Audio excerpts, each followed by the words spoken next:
There's so many important topics that we can talk about. Yes. Hello, everyone. My name is Shaman Dao, and this is my co-host. Hi, my name is Jody Long. And this is The Real Talk with Jody and Dao.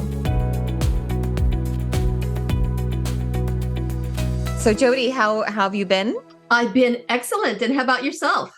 I've been really, really good. Very productive, very busy productive within this last week since we last spoke and met. But all good, all good. And the topic today that we decided on, would you like to go ahead and explain to everyone the topic that we're going to talk about today? Well, we started off and we came to a conclusion that the one question we would ask people is if they were happy. And most people would say that love figures directly into how happy they are. And so one of the first things you learn is you need to define your terms. And when you think about defining love, you go, do people even know what that is? How many people have actually experienced it? And if they've experienced it, is it all of the love or is it just a little bit of love? How much love do we know about here on earth? And because of the NDEs, I know what love is on the other side. And obviously, I know what love is here. I will go into that a little bit further. But before we did that, what I wanted to do, because we're doing this, it's East and West. And I thought it would be kind of cool to find out from your perspective, because you have extra insight as a shaman.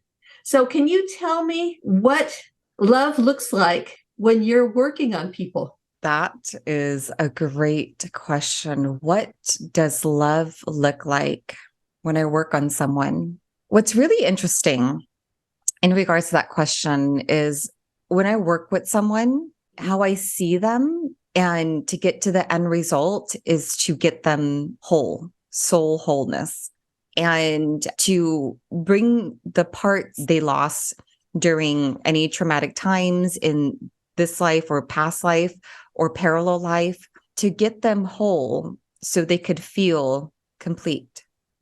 Before we even get to love, the feeling of love of self and how they feel that from within, I first need to get them to soul wholeness, because where there are holes in our auric fields or the imbalances and the missing soul fragments, anything we stuff in there, it gets lost and it's a dark abyss of just emptiness. And then I bring them back, have them feel soul wholeness. And a lot of times I knock the soul back into their body. So many times I have looked at my clients and their eyes just went clear and they were fully back into body. And they were able to feel the essence of this life and embodiment. And from that moment, moving through the physical form and to feel the emotion of love, the next steps after working through the astral and getting them to a soul wholeness from there, depending on the human and the experience and the lack of love that they don't know much about in their upbringing, or what that feels like, that's like a whole nother avenue to move through. And so that's how I see it personally as I work with each individual. I've had through channeling experiences with my students. And sometimes, for example, some of my clients, I'm channeled and there's just a warm embrace of love that flows down from above and it holds us and it really folds into us and it holds us like an embrace. And we both know that it is absolute love in regards to the emotion that flows through us, similar to an electric shock that moves through you, but the slowest form that you could ever imagine. And it's a river nourishing and flowing through empty, dry banks. When I hear you describe this, is this something that you see, or is it something that you feel, or is it a combination of both? Both. It really depends also in the field, in the dimensions that I'm in and I'm working in. in this realm, the third dimensional realm, the physical realm, I can sense and see it. And I can see different things per person. In shamanism, what separates shamans from regular healers and psychic mediums and things like that is shamans, we shift consciousness to live in that reality. And what that means is we could flip into a dimension, another dimension, and that's our reality. And we are walking on the opposite side of what humans would see with their physical eyes. And a lot of psychic mediums, what they do is they see these visions, and a lot of healers, they see these visions, but they're unable to go within those visions to be in that vision as is. And we could, these in the visions with the beings and entities and things like that, we are able to be in that vision, quote unquote vision, but it's actually another dimension. And we shift our reality to be there, and we are able to do things in this dimension that most people wouldn't be able to even go into. There's terms like astral projection and astral traveling and things like that. And so it really is dependent on what plane I exist on in regards of the work. But seeing, feeling, touching, sensing, things like that, it really is dependent also, I feel, on each person and their strongest clair abilities. Do you know your clair ability, Jody? Mine is always vision. Okay. For some reason. But what I was going to ask you is, like, for instance, does love show itself to you as a consistent color? Oh, that's a good one. I actually, my strongest sense is sensing. So my strongest clear is sensing. And my strongest clear is just clear cognizant, which is clear knowing. And for everyone who is listening, the clear abilities is just clear. So there's clairvoyant, clear seeing, clairaudient, clear hearing, clear cognizant, clear knowing. There's clear gustant, clear taste, clear alient, clear smelling. So Jody's is clairvoyancy and mine's claircognizancy. And I'm always fascinated by people who see all these colors and things like that. I do see colors, but it's not one of my stronger abilities. So I sense more. I sense, and I could walk into a room, I could walk next to a person, and I immediately would go back. And so I immediately go back if and when it's not of love or of highest frequency. But there's people that I immediately gravitate towards. I know when someone is of pure heart. And when someone is of pure heart, given that a lot of people have pure hearts, but many are jaded or clouded from all of the experiences in this life.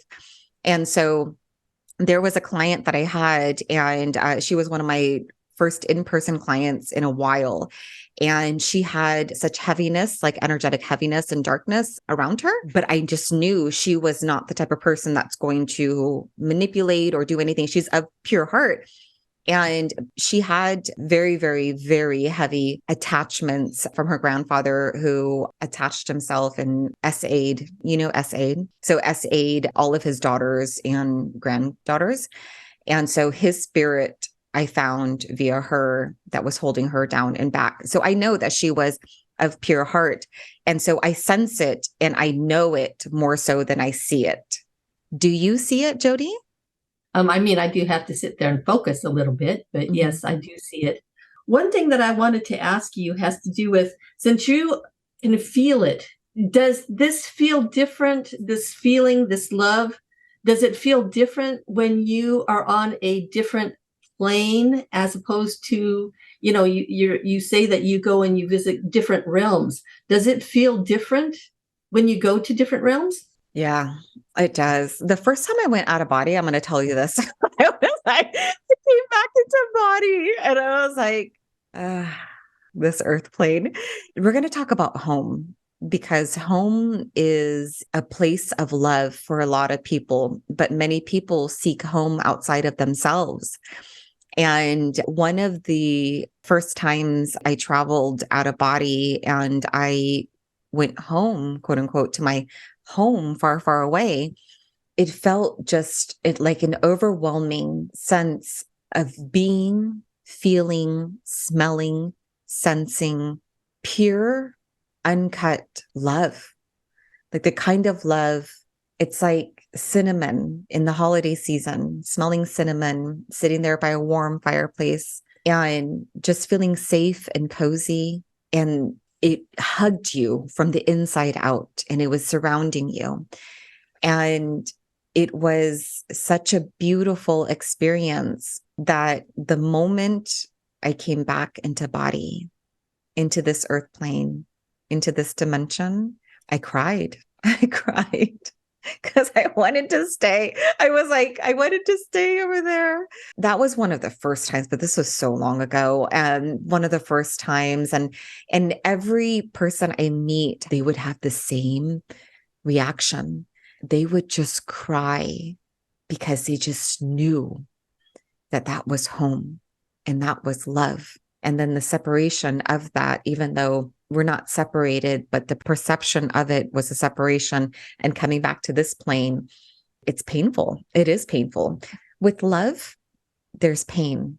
The pain is the fear, detachment once you have the love. That's what I just got.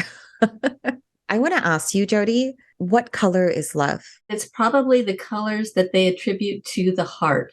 And those are pink and green. And I'm never quite sure why it's pink or green. Some people say it's because the energy comes in one side and goes out the other. So one side is pink, the other is green. Those are the colors that I've always associated with love. One, I think green, I also associate with healing as well. I also think you could probably attribute white to it. And the reason being is it just has all kinds of colors. You know, it's like a prism of colors.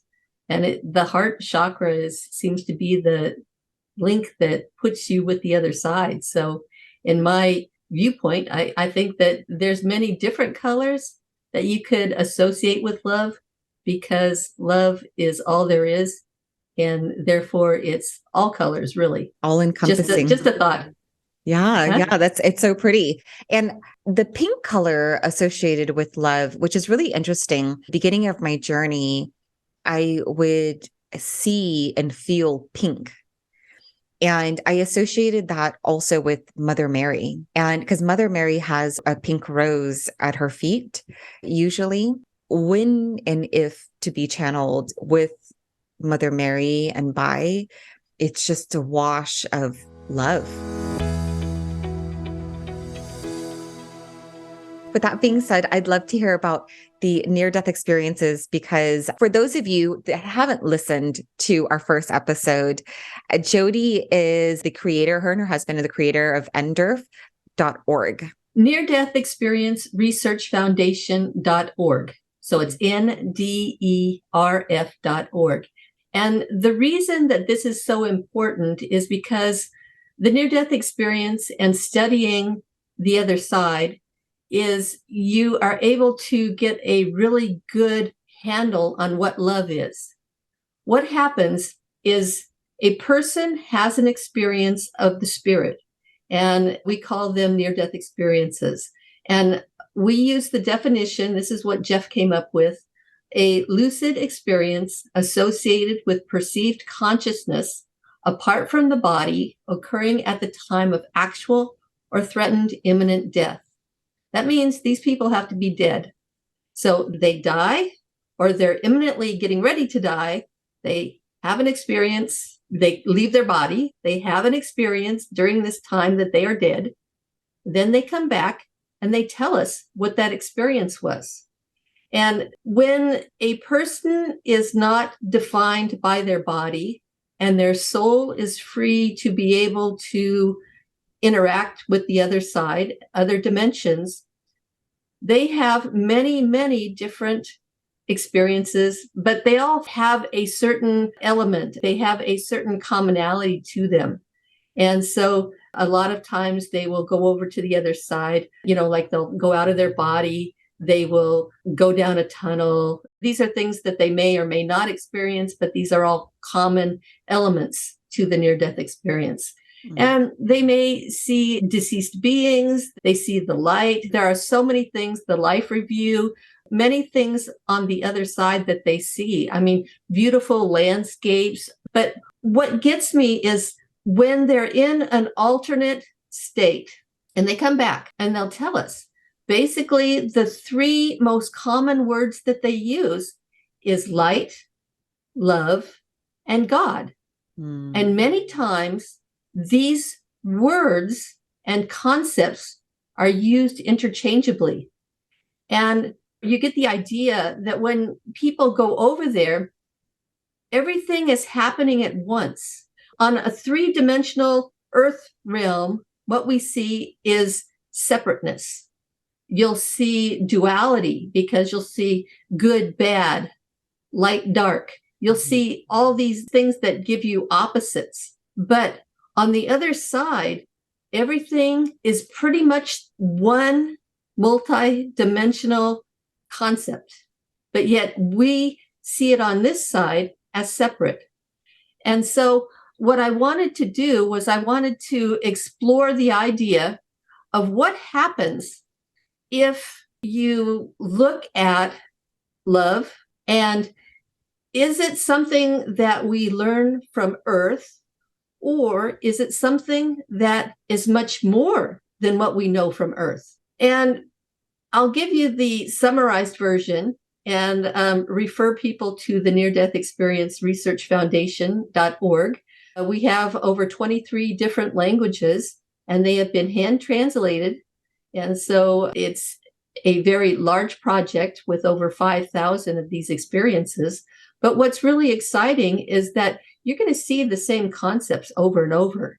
You're going to see people talk about love over and over and over again. And pretty soon you realize that all these things that they're talking about, it's all one thing. Were you around in the 70s? One of the things that they had back then is called a disco ball. Oh, yeah. And the disco ball has many different squares of mirrors, and they're glued together so that they form a nice globe.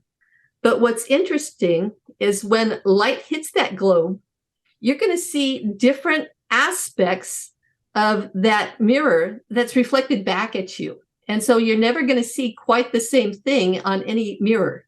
And I think that a lot of times you can look at the disco ball and the concepts that people talk about on NDERF or, any kind of spiritual experience, really. And you'll start seeing how it all kind of flows together.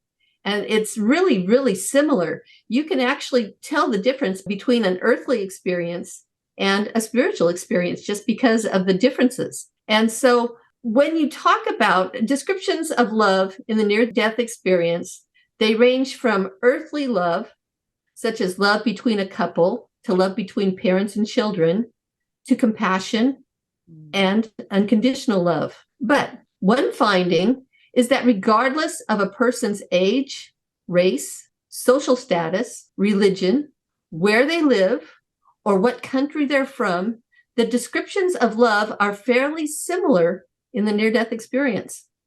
And moreover, many of the descriptions of love, they're intertwined with other concepts, like we were talking about, most notably love and God. So you've got love, light, and God. And you've got these being, for instance, God may appear as a loving light. So you get these kinds of descriptions. But what the NDEs show us is that our consciousness has interdimensionality. And I think that's why I was having so much fun talking to you about it, because I wanted to show that. I wanted to get that out there to show that love really does. You're a walking, living proof of it, and you can just talk from experience. But now you look at, for instance, one of my favorite authors is Daniel Goleman, and he is internationally known psychologist. He's done work with the Dalai Lama. His book, Social Intelligence, it tells us that earthly love has three major systems for loving: attachment, caregiving, and sexuality. You go, well, that's kind of limited. Yet when NDEers, they talk about NDEs, they talk about unearthly love.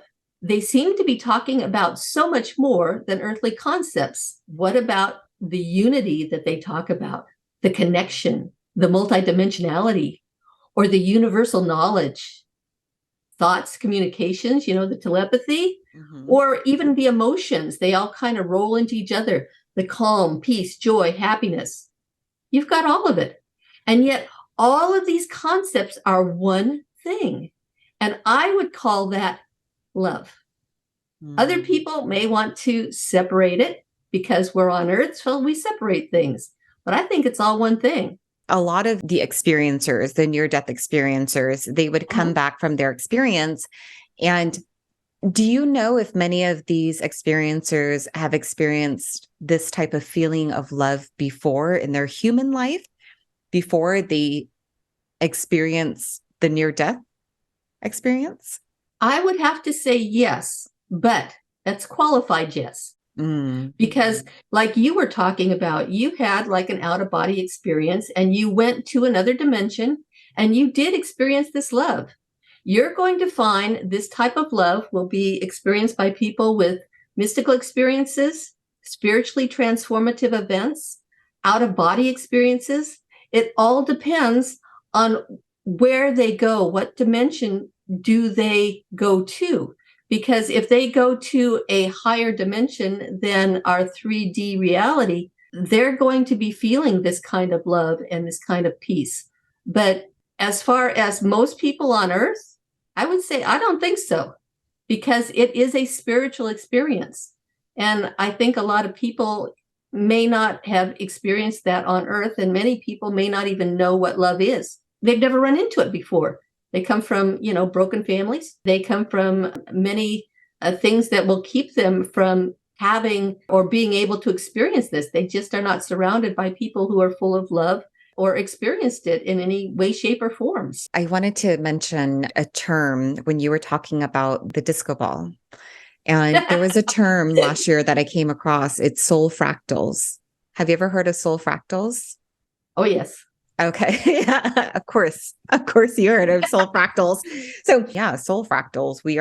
And I think of a diamond and then the cuts of a diamond and the different lights as you look at a diamond underneath the light, and you will see different colors, and it's projected out via the different cuts of each diamond. And the surface of a diamond, it's same metaphor, different object. I guess the perceived definition of love in different cultures, because I've lived abroad and I come from a Vietnamese background. And so I lived in Italy, Kosovo, a little stint in Germany, but I've traveled around the world in South America and things like that. In the Vietnamese culture, Jody, there's a lot of abuse, like physical abuse. And I remember I was visiting back in Vietnam.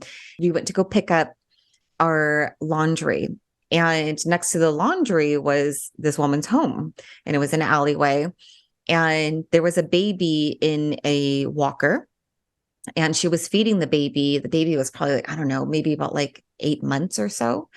And I was standing there and I was looking at her, and because the baby wasn't eating as fast as she wanted him to, she was hitting him, knocking his head with her hand. But she was doing it so hard, he started crying. So she was saying in Vietnamese, she was like, thương quá, which is, I love you so much, I love you so much, as she was knocking his head, and he was crying. I'm looking at that as a Vietnamese American born in America. And I looked at that, I was like, that's abuse. She's abusing him. She's abusing him. To her, that was love. Even when I was in Kosovo, I was the only international hypnotherapist in Kosovo. It wasn't open per se. Not many people were traveling to the Balkans during that time.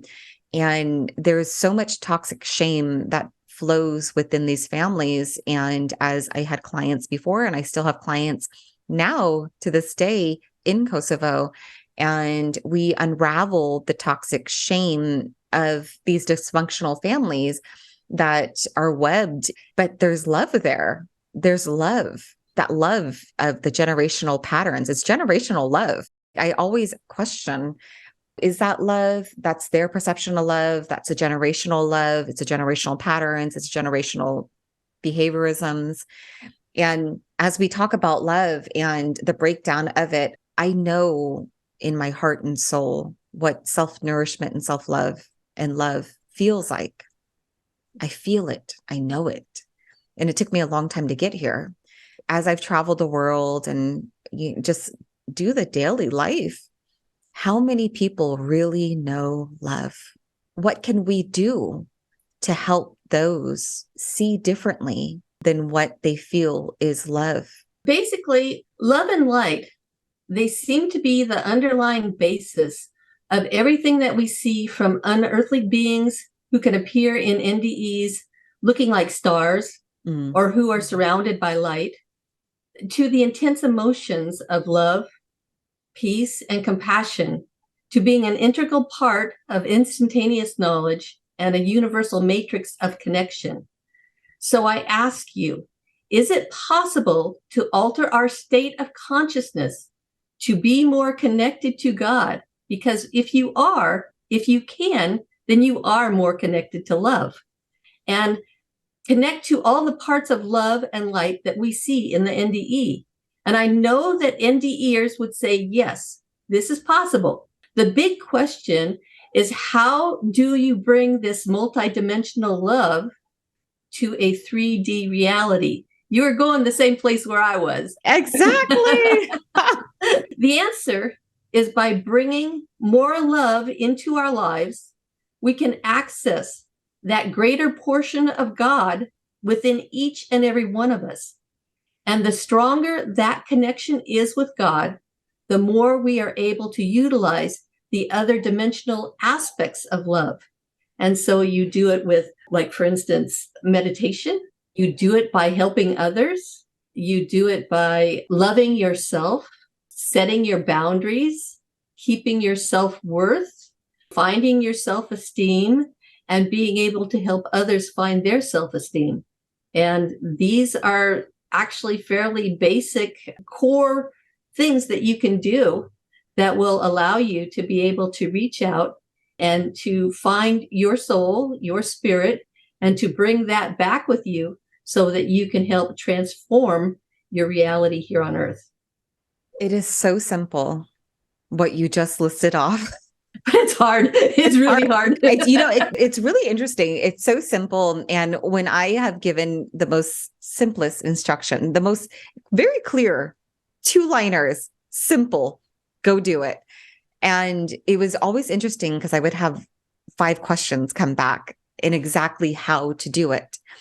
And the framework and the structure of being right or doing it right or whatever right would look like. And I would respond with, however you're feeling at that moment, it is perfect. So go do it, because it's in the doing and the action that really, really matters. It really goes with putting forth the action and doing just the most simplest movements to create ourselves. And so we could co-create with the universe and co-create with source and co-create with God or Allah or Buddha, whoever, and whatever the name may be for each person. But it's the co-creation, but we have to understand that we are also the creator. I think that we could probably go back to what we had talked about with the fractal. And I think what's interesting about the fractal is it goes back to like a holograph. And if you look at a holograph, basically it's like for instance, Princess Leia, when she comes out in Star Wars, she comes out of the R2-D2 and she's just like this full body projection, 3D projection of a person speaking. And what's interesting is that type of a projection is you can take the plate and you can break it, you can smash it. And each individual piece of that holographic plate will contain an image of Princess Leia. What's really cool is if you put that into God and you look at us as being a holograph, and when somebody looks at our plate, this 3-dimensional being that happens to be on Earth, you're going to see that each one of us has a piece of God in us because of this holographic principle. And to me, that's very exciting, because then you can say that everybody can be saved. we all have access to all of the things that are on the other side because we are a part of God. And so to me, just thinking like that, this holographic or a piece of that disco ball has God in it. Actually, each square has we a piece are of the God. Disco ball. Yeah, exactly. We are exactly the disco ball. As you were talking about the holographic, the holographic Princess Leia, my heart just jumped for joy because I looked at you and I'm like, this is why we became friends. Like, this is why we became friends. You speak my language so well, and I understand every aspect of what you're saying. And I agree, even though, yes, we do have different perceptions on other topics, but mainly the way that you describe the ability of the fractal, the soul fractal of God within each and every single human on this earth plane, and the ability that, yes, we can really create heaven on earth. Okay, it might take 1,000 years, 10,000 years, 100,000 years, but it's in the evolution. And even if it's not in our lifetime for the impact that each one of us does for this lifetime, I feel within my heart and soul fractal being that we can absolutely detach from the end result, even for this lifetime, if we know it's for the greater good of the earth, of humanity, of it all. And we are literally watching right now the end of a chapter, the end of a book for the new book to arrive. But the book has to be written. A new book has to be written. And we are all the writers of this book. So what are we going to contribute? What are we going to write? Oh, this sings to my heart. Well, that's why we're doing this podcast, is because not only are we helping to write it, but we're encouraging others to also write the book. Because basically, instead of the doom and gloom thing that a lot of people are coming up with and, end of the world, instead of doing that, what happens if you take that energy and you put it towards creating something really good? Now, if you've got everybody doing that, it's sure going to change the world a lot more than what we've got now. Well, I have a friend, a shaman he's now currently in New Mexico. His name is Jade. He's a Mongolian elder shaman. He said something so beautiful and so powerful. He said, focused energy is power. And a lot of times when we talk about focusing, where your mind goes, your energy flows. When I heard that, another light lit up within me. And my thought process was, if one person could have this focused energy and really braid our lights together. A lot of people talk about the conscious, the collective consciousness and things like that. But what if in this collective consciousness of everyone waking up, there was the ability to braid our lights together to really focus our power, right? Focused energy equals power, and focus our power into certain aspects of this world, into topics, into subjects, and really shine our light into the darkest vortexes. Bring the love and the light. I agree with you. Yeah. Love is also a choice. It's part of our free will. And you start by being loving with yourself. You always choose to do loving acts. And if you've got a choice between a loving act or an action that you may not be aware that you're doing, try to maintain a conscious way about you so that you will pay attention to things that may be habit. And by paying attention to things, you'll be able to change them so that you'll be able to be a better loving person and be able to share that love with other people. That's perfect. That is absolutely perfect. Awareness to bring about action.